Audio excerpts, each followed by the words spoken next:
So let's start with the basics. So Hell Is Us is set to be released in 2025. It's for pretty much everything. So Xbox Series X, PlayStation 5, and PC. So the game is a bit of a take back to games from the 1990s. We're a team of passionate people. The average on the team is like 20 years of development experience. So we're from a different generations and we have a lot of love for how the games in the 90s were made and how they were played and experienced, especially the fact that there was no hand holding, there was no silver plattering. You kind of had to figure stuff out by yourself. You were really in control of your exploration and your own discoveries. And this is what we're trying to do in Hell Is Us.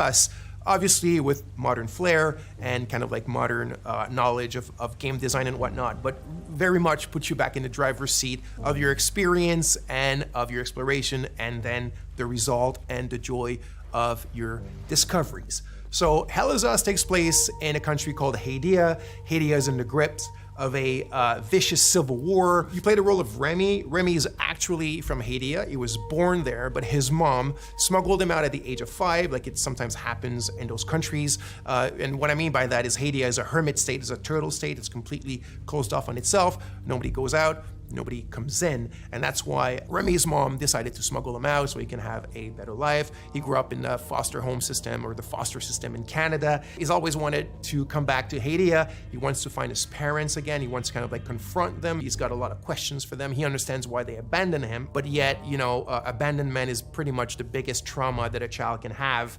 And there's like a loop that hasn't been closed properly for him towards this situation and his parents. When the game starts, Remy has finally been able to infiltrate Hadia during the brutal civil war that I was talking about. Remy is a ON peacekeeper. He quit his post, he went AWOL, infiltrated the country, and this is where the game starts. Remy remembers 2 things, and that means the players remember 2 things. It's that his village of birth was called Jova, and his father was the blacksmith of Jova. Those are the only clues you begin the game with, and these are the only clues that Remy also know. So equipped with this knowledge, with these clues, you begin the game and you try to find your way to Jova.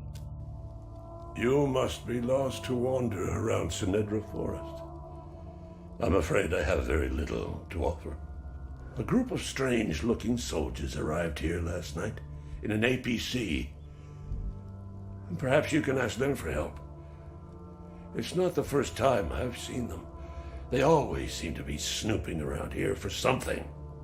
They parked their APC just beyond the woods, to the north.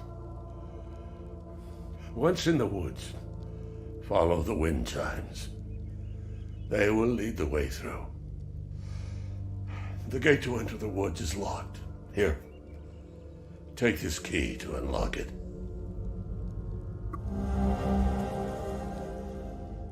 Okay, so let's talk about this design philosophy that I've mentioned earlier, which is, I said the word silver plattering, is something that I had been thinking about for quite a few years, and the team as well, which is, if you look at modern day or contemporary adventure games and RPGs, pretty much everything is given to you on a silver platter. What I mean by that is when you explore, everything appears in front of you. You have your compass on top of you that's like a sixth sense, like a magical sense that detects, all the caves and all the cool stuff around you and the towers and this and whatnot. It just appears magically. And you have your map, and you have your mini map, and you have your quest markers, and you have your objective markers, and you can drop your own markers, and you have your quest journals, and it just never ends.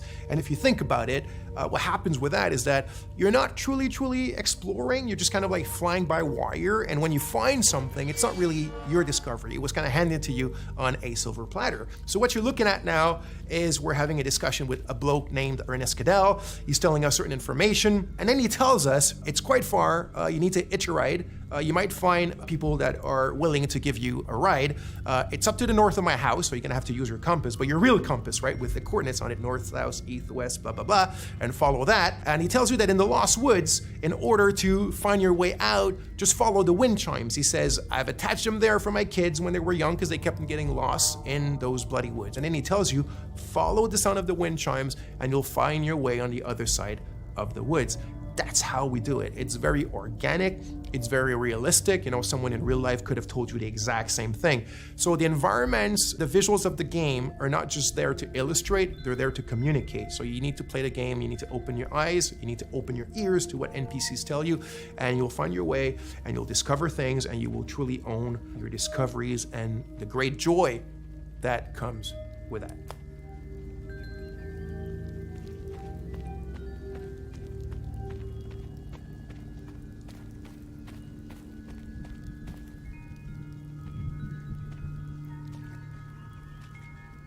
So here's another scene or another section that could be considered part of our player plattering philosophy. So here's a puzzle, and there's obviously a solution to the puzzle, but nothing eventually is going to tell you, if the player ends up kind of like taking a bit of time to find a solution. There's not going to be any artificial kind of ways that are going to help him or tell him what to do. Remy's not going to start talking to himself, or i.e. talking to the player with, little clues and whatever. It's really up to you to figure them out. And in the way that the player plattering is inserted in this, we have a good example here with your trusty drone named Cappy. By the way, you can tell now that Remy has his poncho and he has his sword and he has his drone. So it's after he's acquired them, right? Because at the beginning of the game, you saw he was not dressed like that. Now there's a reason why he ends up dressed like this. There's a reason why he needs these things, this equipment, but we don't need to get into these details today. So anyway, there's an ancient language in the country and you kind of find it throughout the game. And the drone has a software, one of his many softwares, and this specific one can translate the ancient language. So this puzzle, the way that it works, you need to kind of like explore and observe your environment around this specific puzzle in order to find the clues on how to solve it. You need the drone, your trusty Cappy, his name is Cappy, also there's something behind that of course, and you translate those old texts. It gives you little passages of a poem or a psalm or something like that, and through what they tell you and the order in which they seem to have to be pieced back together, you find your clues on what this puzzle does and how to solve it. So again, the players are kind of like just led to their own devices, but things are there, the answers are there, and you have to explore. And again, I repeat it, you have to open your eyes and open your ears, and you'll figure it out.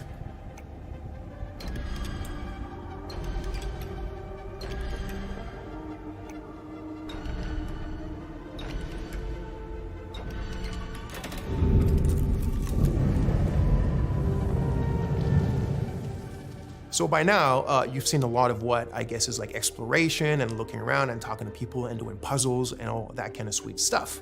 But if you've seen the trailer, you of course notice that there's another big aspect to the game, which is third-person melee combat. So we like to say that the game is 50% exploration and 50% combat. The game is not at all only about combat, and it's definitely not at all just walking around and figuring stuff out. It's the combination of both, and we also think that the way that we've combined them is quite refreshing and quite unique in Hell Is Us. So, like I said, combat is an integral part of the game. I do want to emphasize now that we're not a Souls-like game. The game is a lot more mid-core. It's have fun, get in it, and hack and slash. It doesn't mean it's easy. It's not overly hard. There's a learning curve. There's subtleties. There's little things that we've invented just for the flair and the flavor of Hell Is Us. It's very crunchy. I think the friction is pretty good, and I hope you'll enjoy it. So there's a wide variety of enemies in the game. So we have kind of like the more common enemy type, which we call the Hollow Walker. So it's these kind of humanoid bipedal white enemies that you can see here with the holes in their faces and their chests and whatnot. So obviously there's a reason why they're called Hollow Walkers, and there's different types of them and different kind of tiers of strength and powers. But when you're facing pretty much the biggest threats in the game, it's what we call like a dual entity. So it's like a Hollow Walker has a haze inside of it. So it's when the haze is present. I'm not gonna get into the details right away of what the haze represents. It's all part of the lore and what you will figure out in the game. But when you're facing a combo like these dual entities, and it can go to like 3 of them, 4 of them, there's the herders, there's the fervents, and different types like that. But that's when you really need to master the combat system. That's when you start having to use all the tools and techniques at your disposal. The drone has tons of skills to upgrade it, and the drone is very much your little sidekick to help you in fighting multiple enemies at a time. He's not a sidekick in the sense where he talks and he has an AI. He's very much a drone that has its own protocol to do this crowd management during the combat. So you have your different weapons, you have your limbic skills, attack to weapons, which is basically you consider as your magic, even though in the game it's not considered magic, there's kind of like a scientific base to them. But that's when you really need to master all the little subtleties of the combat system, use all the tools in your arsenal and at your disposition, and get in the melee with these kind of dual or triple or quadruple entities and being able to manage them and be victorious. So like I mentioned, here specifically, you can see a combat against a limbic entity that has multiple hazes attached to the Hollow Walker. That's when it gets really complex, it gets very overwhelming because you're alone, but you got your trusty little cat. So you need to use its skill. So for example, Cappy has a skill where you can distract an entity, either a haze or a hollow walker. You can use the forward charge, which is one of my favorite. You also have the typhoon. You have the super dash skill, which is another one of my favorites. So you can start dashing sideways, forward, backwards, really, really fast. It gives you like this Japanese action game style. And then you also have your limbic skill. So you need to find the glyphs in the game and you need to attach them to your weapons. And this is when you start getting powers that come from these weapons that allow you to take care of these enemies in much more powerful and kind of like impressive ways. That's when the VFX and the sound effects all come together and give you this combat bang that we all like and love. Okay, so now let's take a little pause from the combat and let's go back to the investigation and the exploration. So, like I said, there's no silver plattering. There's none of these kind of like fly-by-wire. It's up to you to figure out what your kicker is. What I mean by kicker is what you're supposed to achieve at this specific moment, what you're actually looking for, where to look for it, and how to look for it, right? Remy and the players are at a ratio of information which is 1-1. It's in Akasa Marshes. It's quite a ways from here.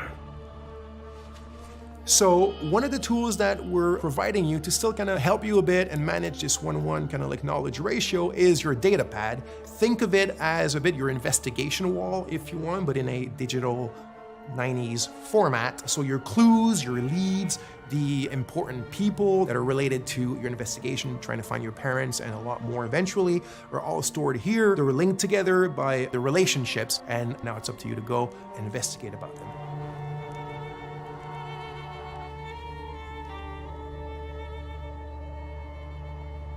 So as you can see here, some of the areas can be quite wide opened. This one here called the Casa Marshes is one of the bigger ones.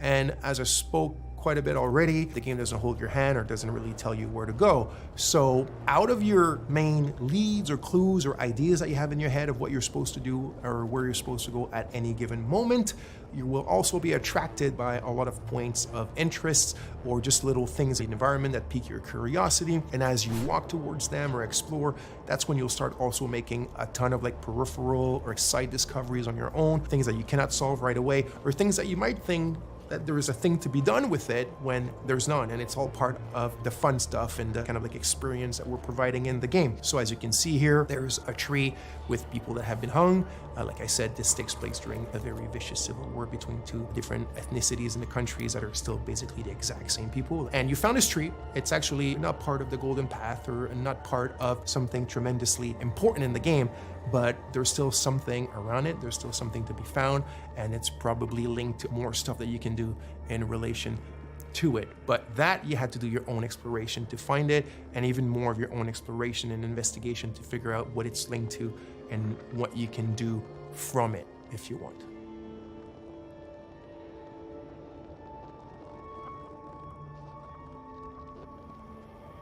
So here we are in a dungeon in the game. So yes, the game has dungeons. This was really important to us. Like I said at the beginning, there's a bit of a love letter to games from the 90s. But one of the challenges was the game takes place in a contemporary setting. The game takes place in 1993. And yet we still wanted dungeons in the game, and I didn't want the dungeons to take place in an abandoned metro station or, you know, in an abandoned factory because it's the modern era. I still wanted the dungeons to be very ancient things. And this brings us to another really important aspect of the game, or one of the very important themes of the game, which is history, historicity, deep history. So history that goes even before history. So there's a lot of mysteries and a lot of lore, and the origin of what's going on in the country and the link to the Civil War is all tied to that deep history and also what has happened since. I won't get into too much details because that will be part of another video for you guys, but you can see a bit of it here, and it shows you the varied palettes and moods and atmospheres that we have in the game, which also I think is something quite interesting and unique that we're doing in Hell Is Us.